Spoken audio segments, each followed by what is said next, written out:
It's not a reflection delayed by exhaustion. It's not a trick of weak light. It's the glass losing its rhythm, 3 seconds at a time, and it still hasn't stopped slowing down. On September 4th, 1969, at the Geirangerfjord relay station, deep inside the Norwegian fjords, a technician wrote a line in the logbook that no telecommunications manual of the era ever accounted for. It wasn't a typo. The delay was real, measurable, and repeating across every reflective surface in the building, from the largest window to the smallest hand mirror in the supply closet. Erik Solberg, 34, senior operator, 12 years at the station without a single missed shift. Henrik Dahl, 29, junior operator, on post for 18 months, still learning the equipment.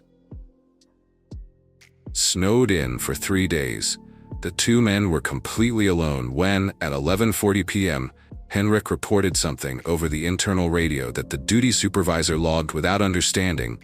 "Erik is looking at me wrong through the window."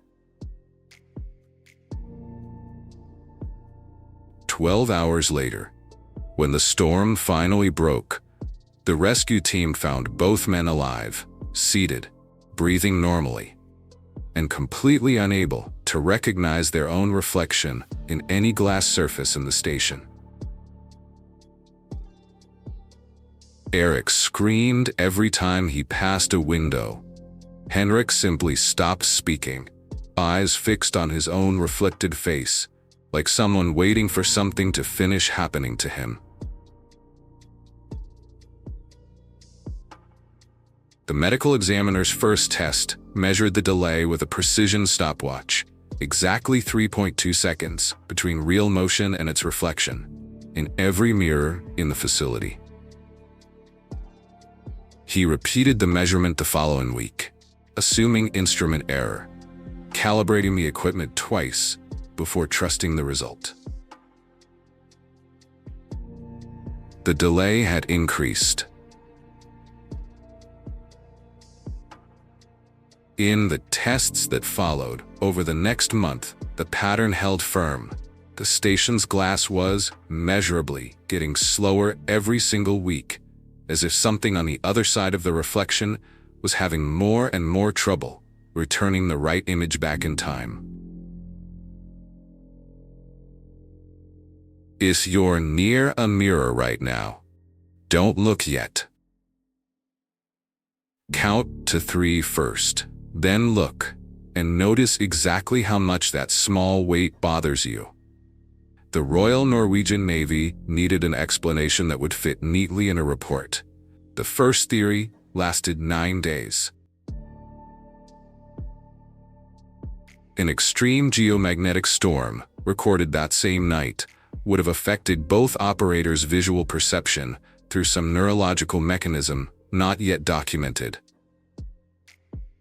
It made sense on paper.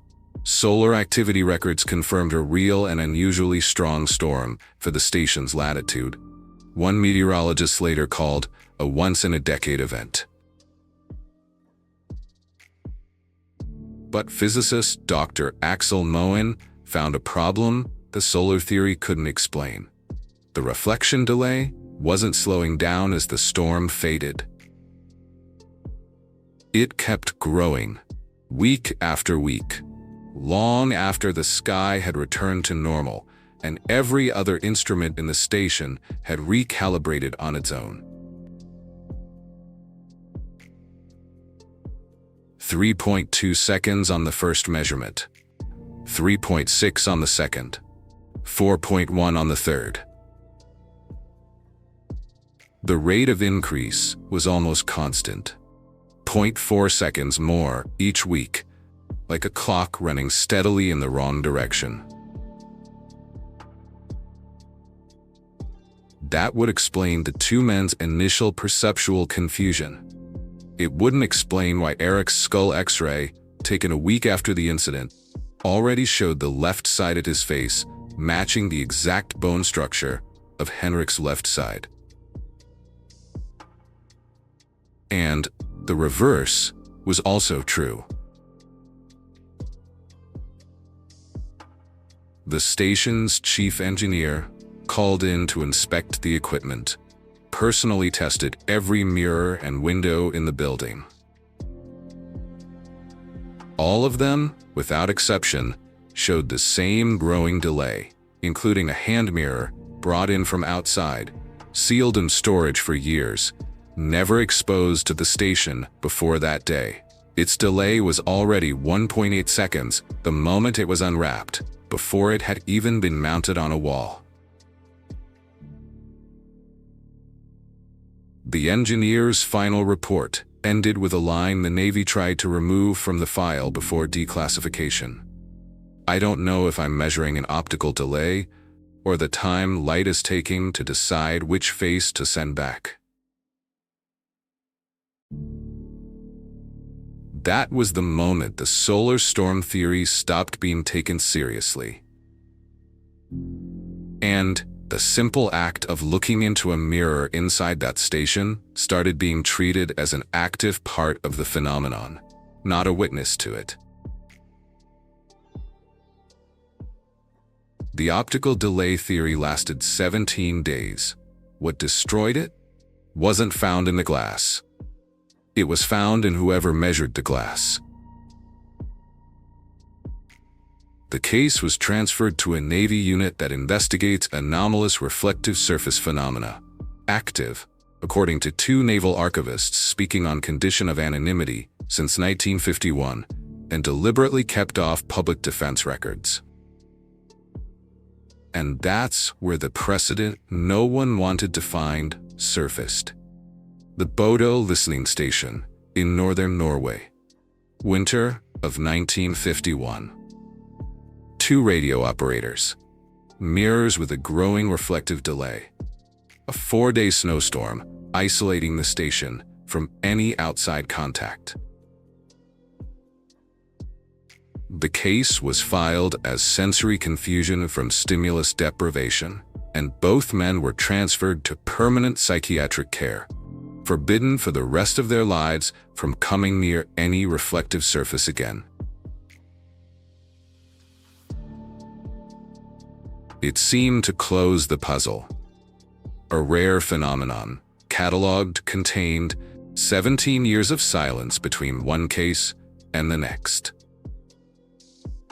Until Dr. Moen measured his own delay, 9 days after examining Eric and Henrik's X-rays, following standard lab control protocol. 0.6 seconds. No direct exposure to any mirror at the Geirangerfjord station. No physical contact with the site whatsoever.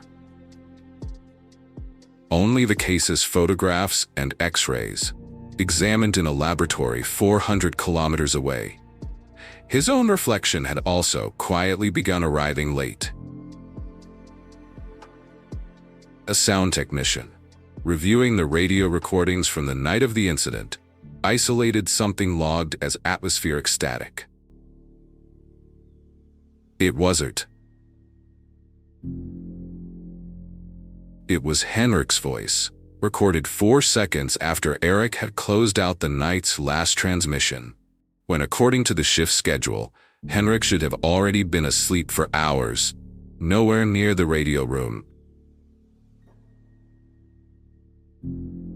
He didn't sound afraid. He was asking, with a calm the technician's own report called clinically incompatible with the hour and the situation. Eric, has your delay reached 4 seconds too?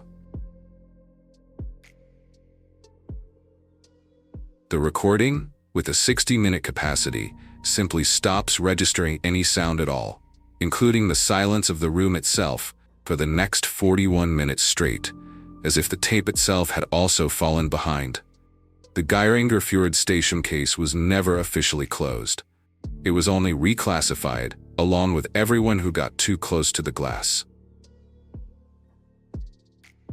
In October 1969, every mirror, and window in the station was removed under naval escort and transferred to a storage facility in Kjeller, near Oslo, in a convoy that deliberately avoided any body of water or glass surface along the entire route.